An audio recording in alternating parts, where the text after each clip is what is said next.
Meet Bailey. At first glance, he looks just like any five-dimensional being, with his thin, worm-like body, multiple arms, and he works the normal spirit job, controlling the life of a human. However, when he experiences a very strong negative emotion, his color drains or changes to a black and white color palette. And I have been roaming the streets of Lima, Peru. And I always have a fake smile. It's usually to please other people and trick them into thinking I like my job and I'm happy. On the outside, he has an open disposition, mud-stained feet, messy hair, and dirty clothes. On the inside, however, I'm prideful, scared of change, and not trusting of other people. They feel bad about stutter. What they want most is to be an adventurer. She most wants to fit in and to find a way to have friends. But that's hard for her because she just moved to a new country and she hasn't gotten used to the different culture yet and is pretty self-conscious about her accent. Haley's relationship with her community has deteriorated to the point that it's starting to tear at her spirit. I would like other people to see me and other kids with special needs, that we can do things just like them, only different. In his story, he meets an elven girl named Mars who is currently lost and needs help finding her way home. What stops them from getting what they want is they are a dragon. They're not supposed to be with humans, and they scare other people. Jade wants to discover the origin of this strange alien plant. Jade's internal conflict is exploiting nature for a successful career versus saving the Amazon. However, she has one problem. Her anger issues make her destructive. Whenever he gets mad, his arms burst out in flames. What they need to learn is there's no place like home. Why colonize a country you don't even want to live in? What she needs to learn is that people have the ability to change, and the true meaning of courage isn't the absence of fear, but the willingness to face it. Yet, since she doesn't know who she is as a person, but when she gets inspired, finally, she finds her face and then she knows who she is. I've seen Mom take off from work to help Tutu, and Tutu grumbled the whole time. Not even a mahalo when we dropped her off at home. Just like how Tutu puts it, ho'opa'akiki this one, hard-headed, every time they argue. But every night, I still hear Tutu praying for me and Mom to be safe and healthy. All right. So I'm going to walk you through this journey. I'm 48. To give you a little bit of context on where the heck I come from, I just dress like a 5-year-old because it's comfortable and it's fun. And I like to think that our job as storytellers is to remember the wonder of being kids and to never grow up. So, as long as you guys are doing this, just try to keep that in mind. Try to bring that spirit of discovery and all the cool things that creating art can do. So my sophomore year at CalArts, I was doing development art on what would become potentially a bunch of Looney Tunes cartoons. It was my first step in the world, but the best part of that job was working with Maurice. He was in his 90s at the time, and I was able to learn a lot from him. He worked on the Disney films before Snow White. Then he worked on Snow White, Bambi, Dumbo, Fantasia, Pinocchio. Then he was on the Frank Capra unit in World War II and kind of moved on from there. What Maurice kind of taught me was there was a world beyond just drawing my characters. There was the backgrounds. There was the and what that meant was you were building a stage. You were designing a stage for your characters to live in. That environment and that world was super important. Not only were you building a stage to support your characters, you were telling story. Design, good design comes from story first. So story really is where all things kind of stem from. All right, thank you. And then we've got people wondering, and this might take us into our lesson, but how do you create a world for a character? Well, they should be entwined, right? You guys will smell it a mile away because you're all audience members, right? If a character feels like they don't authentically fit in that world, it sticks out like a sore thumb and it takes you out of the story. So you start thinking about logically, and again, this is the thinking twice and drawing once. You give yourself that time to brainstorm and really live in the material, like is what I like to call it, right? You have the material of your story that you're working on, and you try to you play with those toys in your head. You play with all the possibilities in your head, right? It's almost like you're troubleshooting different multiverse ideas of how a character could interact with their world around them. And you start realizing that there are there are authentic details that they're going to need to make that world feel like it's their world. Yeah, and I'll tell you what, like Nova said, that does kind of prime us to where we're going to go this week. We're going to dive into visual storytelling techniques. Let's do that. Do you want to talk about visual storytelling and what to keep in mind when you have only still images to communicate to your audience? Definitely. It's tricky because one thing that I want to try to get across today is that there are really two things you got to keep in mind when you're creating a world and when you're working with these characters and you're building out a story. Because we work in visuals, right? We're writing with our images. We are crafting an experience that may not have any words in it, may not have anything but the feeling of a world that the audience could be a part of.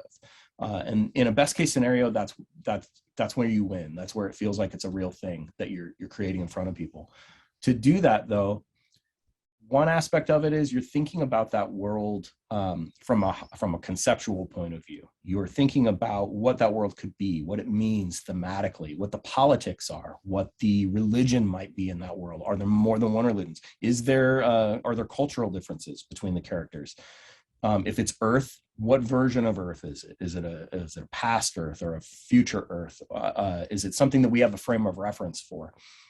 And with all those things in mind, you want some sort of entry point for the audience to understand basic elements about that world so that they have an opportunity to feel invested, so that it doesn't feel like it's completely foreign and completely abstract from the very first frame. It should feel like our world to a degree so that they understand how air works and how gravity works and how materials might feel, like if it's leather or if it's wood or if it's metal.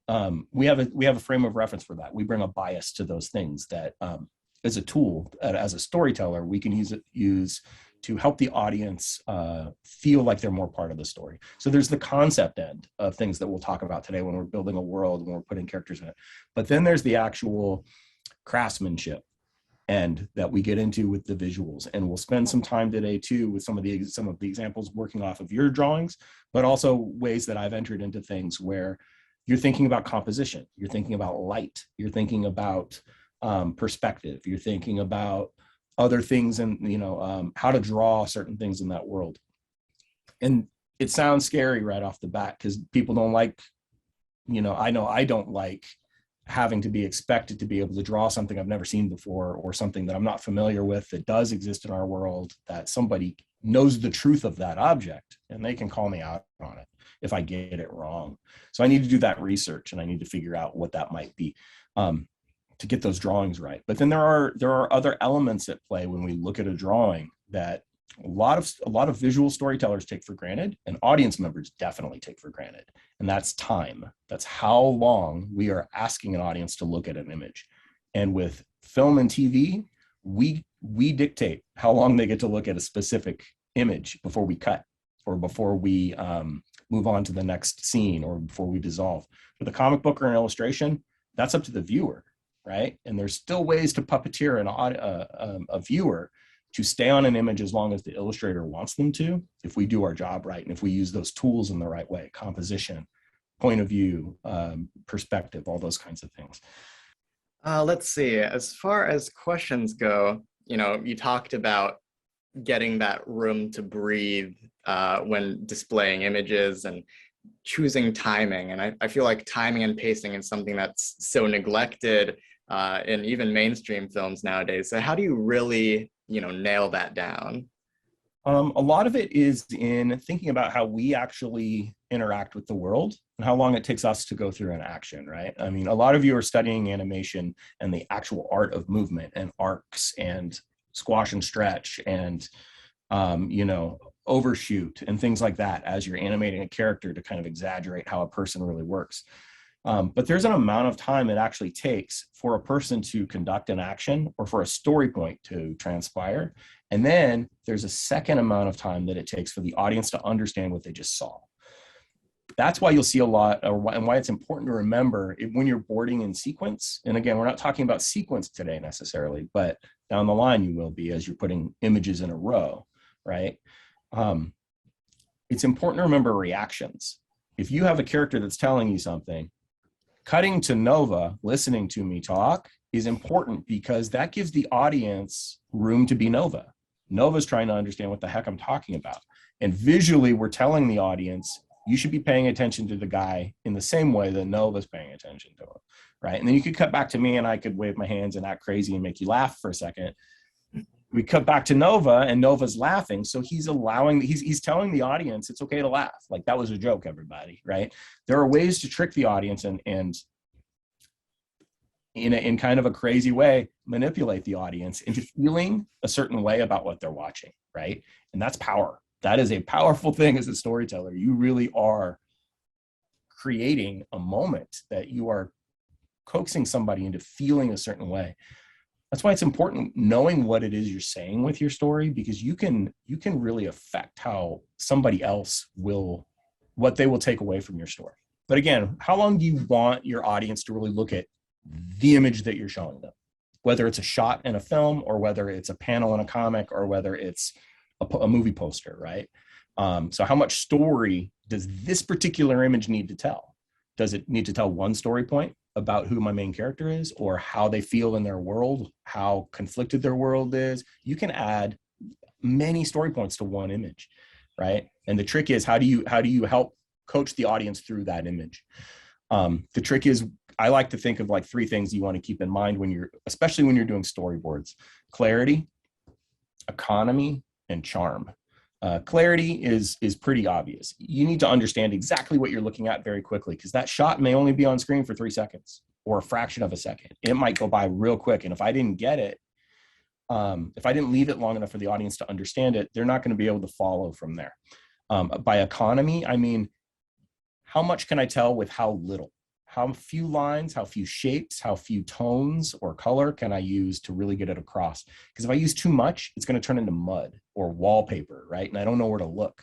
Like with a wallpaper design, it's all the same design, just repeating. I don't know where to look until you give them a focal point. And then charm, that's entertainment. That's the entertainment value. It could be acting. It could be the clothes that a character's wearing. It could be how awesome their hair looks with the hat on all day. Charm doesn't necessarily mean inviting and comforting. It can also mean terrifying, like Hannibal Lecter is very charming, from Silence of the Lambs. Horror characters are renowned for being charming because they trick you into feeling like, I love hating that guy, but I love him too, right? Or that girl, or whoever it is that I'm watching on screen. Charm can kind of span a lot of different things.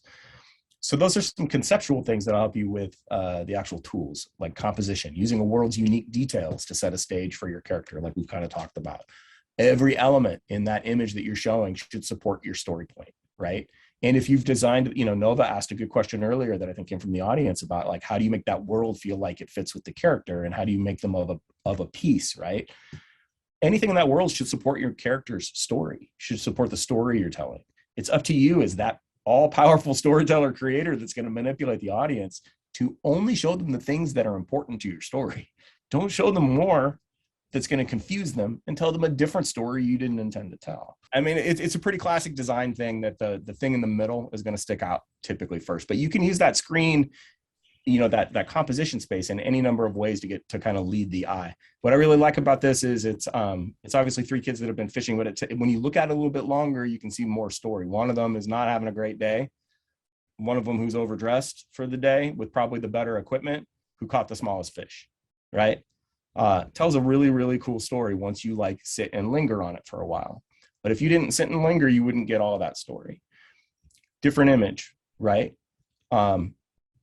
My eye goes straight to the girl for a lot of reasons. High contrast, that white really pops against the background. But the more you look at it, the more story you're starting to see, right? You're starting to see the context of where this little girl's going, who's around her. Are they military? No, yeah, they are military, but are they protecting her? They don't appear to be stopping her. Like, you start asking more questions and looking at it, you live in that image a little bit longer because of all the authentic details. You start picking out more and more little things about it. I love this image, right? And I love this image because it's going to do some things we're going to talk about with some other images in a minute. It starts using space in a different way. It starts using foreground, middle ground, and background elements. And there are 100 faces, maybe not 100, but there are a lot of faces on the screen right now. And the one that you look at first is that one in the foreground, that kid. And then you start wondering, what's his deal? And you look at the characters dressed like him in the dugout, right? They're having a bad day. And that kid may be feeling like it's his fault or he doesn't know what to do about it. And then you look farther and you see the audience and they are just tearing this team apart, right? Stuff that I love about it. So, let's dig in. Like, as you were asking, Dennis, what are some tips and we can use to strengthen a single image, right? As we kind of dig in. Single image can tell that series of ideas. And what I like to do is I like to think like a camera. And that's hard to tell an illustrator, stop illustrating, right? We concentrate so much, those of us that like to draw, on our ability to draw. And a good story artist does their best to help the audience feel like they're not watching a drawing anymore. If you can help an audience feel like they're not looking at an illustration, that they're feeling like it's real, that it's a real experience, that they're feeling something for those characters, they forget they're looking at a drawing. It doesn't matter how good that drawing is. Most of the boards at Pixar, they are not anything I would put on a stamp. They're not anything I would like hang on my wall, but they tell a story the way they need to tell a story. Thinking like a camera, I try to think in space, like what we were talking about, but I also try to think in light, how light is affecting things. One thing I fall back on a lot, and you guys can find this on the internet, a famous comic book artist named Wally Wood back in the day realized that he was getting a lot of scripts from writers where it was people standing around talking. And how is he going to make that interesting from panel to panel? So he came up with 22 panels that always work. He analyzed the illustrations he was doing to tell a story. And some of these are super simple and they do what they need to do very quickly. Some of them are a little bit more detailed and you could linger on them longer. But we're going to break down how I've translated some of these things into cinema, because they all work. It doesn't have to be a comic panel. It's the ideas in what he was doing. One of them is this idea of light on dark and dark on light, right? It helps you separate characters out and helps you train your eye on where to look. Now, which character is more important? Probably the one that I can see the face of in this shot is who I need to be listening to. And we could cut to this other car on the right for a reaction if we wanted to. It's hard to tell in a composition like this because they're both taking up the same amount of screen. Same thing here. They're both taking up the same amount of screen, but one of them's a little bit more in the foreground, right? One's farther in the light, one's in the dark, one's in the light. Now, expressions could tell me that the car in the front might have something foreboding or menacing going on, but also the fact that he's in the shadow can help allude to that, right? If we're in the dark on something, I mean, that's a saying that we all have grown up with. Like, I don't know, I'm in the dark. Nobody filled me in on that. It could be that this character feels like they're in the dark for some reason, and the character in the light's like, what's the problem? I've got all the information. How come you don't have the information? Using light and space can alienate a character and can help them feel something, right? And that's what you're going for, is emotion. If you can tap into an emotion with your characters, it's super important because it's going to really train the audience to feel like this is an authentic, crafted moment, right? Another thing in that 22 panels that always work is the idea of accentuated little glints of light, right? Can help tell a story. The cool thing about what this is doing is it's drawing your eye with texture and kind of that chattery feel of the little glints of white. It draws your eye to look at where Buzz is at in the panel, right? Most of the panel is just dark if you squint your eyes, but those glints of light draw your eye and help you see where he is. You can use a foreground element. Again, this is using space to actually point at another character. If you don't know where to look, you point to them. You literally use an arrow, a big physical arrow in your drawing. Another really cool effect for atmosphere is to bounce light off the ground and underlight somebody so that they feel like they're coming out of a forest, right? It's very simple. It's two tones. It's nothing crazy. And there's some line work in there, but it's mostly just gray and white and black. This idea of what I like to call regressive character blocking using space, right? There's 3 different ground planes happening here. There's a foreground, a middle ground, and a deep background. Same thing here. It's a 3-stage idea: foreground, middle ground, background. And you create these little areas using dark, light, dark. And you use light to help silhouette the dark shapes and create stages like we talked about before. You want to create a stage for your action.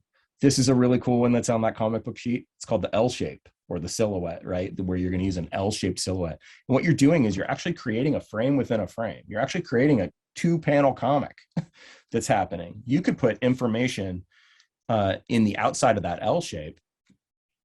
And there is information. There's implied information that happens with an L like this. Lightning McQueen's looking around this corner at something and he's reacting to it. We haven't seen it yet. It's like that. If you guys have seen Pulp Fiction or the famous movies where a character sees something in a box and you don't know what's in the box, you want to see what's in that box. The character's tricking you into feeling like, turn the page. I want to see around that corner. So there's information there, even if you didn't draw anything. just in how you placed your character. Again, you can create little panels within the big panel just by using foreground elements. And it makes it feel really cool. Another thing that a shot like this does is it makes it feel like the audience is seeing something that they've snuck up on or that they're kind of creeping around and they're peeking at. It gives the audience sort of a voyeuristic feel. Drastic light, backlit, how you use the light, side lit can tell you a different sort of story. And it evokes a feeling we've had. We've all sat in a dark room at 4 o'clock on an autumn day and felt that cold or that warm light come in, right? It makes you, it evokes that nostalgia. You can do that. You can trick the audience into feeling something that's universal. Everybody's had a feeling like that. So a lot of these different ideas, top lit, it's just where you place an imaginary light in your world, and you're playing with these action figures in your head. It's just like when you were playing with your toys as a kid and you're setting them up and you're looking around them, whether they were G.I. Joes or Barbies, I don't care. Like, you were still doing this. You were telling stories with your characters. Underlit, looking up at somebody can make them look super powerful and menacing, right? So those are just some ideas. Now we can get into some work that was delivered to us from this crowd, right? Somebody out there knows this drawing because they did it. And I know a little bit more about this drawing. I don't know how much the rest of you all know about this drawing, but I know that there was a story that they were going for. They've got a high concept that they're selling. Whether I know that high concept or not, this is still a really cool and evocative image, right? The cool thing about this is you've got that big crazy foreground element, right? He's the biggest thing on the screen, and I'm looking at him first. He's also the higher contrast element between the two, right? He's white against gray. So I look to him first. He's got the craziest, design. But then I start looking a little bit closer at his glasses, and there's something going on in his glasses. There's another story happening. That leads me to a similar panel over here that I'm thinking about that. Maybe there's another panel out here where more action's happening. I don't know how much story I'm getting out of that other than world. There are cars coming at him. I don't know why he's looking at the road. Maybe that's part of the story, right? But there's some really cool visual things that are happening where there's a foreground, a middle ground, and a background, where there's 3 different stages and 3 different stories that my eye started with 1, led me to 2, and then made me think about 3 as a tertiary idea, another idea that maybe isn't as important if this scene's going to go by quick. Maybe on a second viewing, I'll get something more out of this, but pretty cool, whoever did that one. I grouped that with this because, again, another piece of student work coming out of the workshop. There's a really cool framing device happening here, right? Now, there are 2 characters, and I don't know anything about these characters. I don't know anything about this world, the environment, but it's making me feel like there is a lived-in world here. There's some details. There's an interesting rustic sort of lighting feel to it where it feels antique. It feels old. It feels weathered. It feels like it has a little bit of texture. I don't know if this is a hole that they're in. I don't know if there's a really cool lit tent behind them. Either way, there's some mood happening. There's some atmosphere, right? Whoever did this drawing may be cringing right now going, I meant it to be this. That's your cue to dig back in and do another drawing. If I said it's a tent and it's a hole, really sell hole, Like if this is a hole, like, are there other details that I can add into that hole to make it feel like it's a piece of dirt, right, that has been dug out? Like maybe that's what it is. Maybe it's not. Maybe it is a tent and we need to strengthen the tent stakes, right?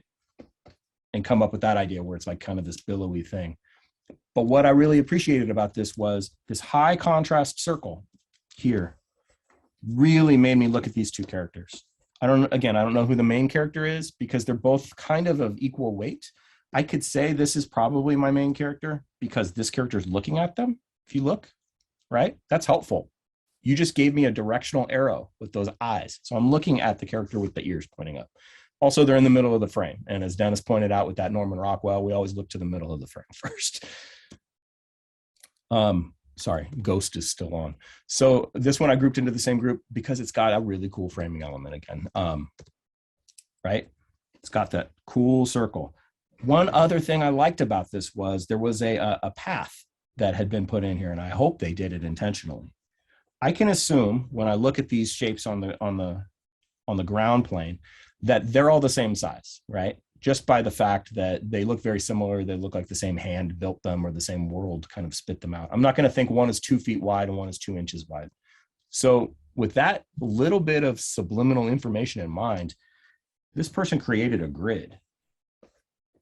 And they may not have known that they did it, but what they did was they gave a feeling of depth with a very simple repeated pattern.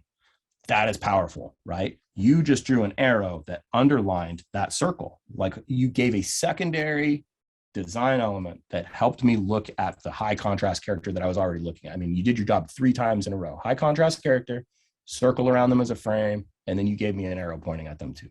So that was a really great compositional device. Conceptually, I don't know what the story's about. I don't see a character's face. I don't know where they're going. There's not enough of a world. I know that there are some tangible objects they've walked across, but they float. That's interesting. Maybe it's a magical world. Maybe it's a weird gravity world. And there's some weird portal that they're heading towards. Or it's a big glowy ghost that they're going to hug. Or I don't know. You know, we could figure that out going down the line. This one I like a lot. So now we're going to get into a different idea. I like this because of the concept that came along with it. And the concept that I know from behind the scenes is that this fish feels like they don't have a soulmate, and they're seeing a world around them where people are paired up. There are soulmates, and this fish is feeling very alone. The problem with this image is, while it shows me that when I look at it long enough, everything's very even. The importance of what is very even. So what I'm going to do is I'm going to ghost that out, right? And I'm going to show how it's even. It's just very much 2 big boxes that are kind of the same size. I don't know which is worth more than the other. I've got a fish that's the same size as these guys' heads, which is helpful because it equalizes a very small fish with a very large person. I know how big people are in general from living my life, and I know how small fish are. With this image, you've told me that they're equally important and I should be feeling something about them. But the perspective is off, right? The use of space is a little bit off. Is there something we could do that could strengthen this idea more? And what I would do is I would bring that fish up in the foreground. I would also raise him in the screen a little bit so that I can see his expression a little bit more. I can see how sad he is a little bit more. He's a fish, and I can assume this is a tank because I've seen a fish in the real world in a tank, right? And you can do other things inside that tank to make it feel like it's a tank. You can even make that fish feel like he's trapped. He's in jail. You literally put bars around the fish, right? It's a conceptual idea, but you can use an element in the world of the fish to tell part of the story that they feel trapped, right? Then, using that grid idea on the ground, I know how big each of those squares is about 1 foot by 1 foot, even though that's the best perspective anybody's ever drawn, right? No, it's horrible. It's very quick. It's just a quick grid on the ground that I laid on the ground. You can put that couch there. Now, I like what you did with their faces. I don't need to see their faces, right? This is a concept of a pairing that the fish is making me feel something about. I looked at that fish first because you could make him the highest contrast thing in the frame. But just by pulling the space a little bit more, thinking like a camera and focusing a little bit different, I'm telling a slightly different story with the same elements that I had in this drawing. Only I've pushed things to elevate the emotion of what that fish is going for. And I used elements of that authentic world that you were so clever in including, right? That tank feels like a real tank. I know that tank. You could do the frame, right? With the beautiful city in the background. You could make it, Seattle. You could make it Paris. You could continue to tell a third story in the deep space if you want to about where they're at. It's helpful. Moving on to another one. Another awesome piece that I liked a lot. Super charming. Lovely character. I love this, whoever drew it. High five. Couple of things, though, that I wonder about. I start to think, why am I so charmed by it? The drawing is very cute. The character is very cute. But there's an expression on him, too, that makes me feel like this character's yearning for something. It's almost like Luke Skywalker looking off towards the twin suns, and he wants to get off Tatooine. I reference Star Wars a lot. Forgive me. But it's that feeling that I'm familiar with, right? I want something more than what I've got. I come from a world of mushrooms. I am Frodo and I need to leave the Shire. I am just one of many here. And you gave me that in the drawing. You gave me other mushrooms that are back here, right? I see that he's part of this world of mushrooms. Why is this mushroom sentient and the other ones aren't? I don't know. That's a question I've got, right? So what I would start thinking about is how much more of this world can I show? And can I show that this character wants to leave the pattern of his humdrum, boring world, right? One way to do that is to play with space again, right?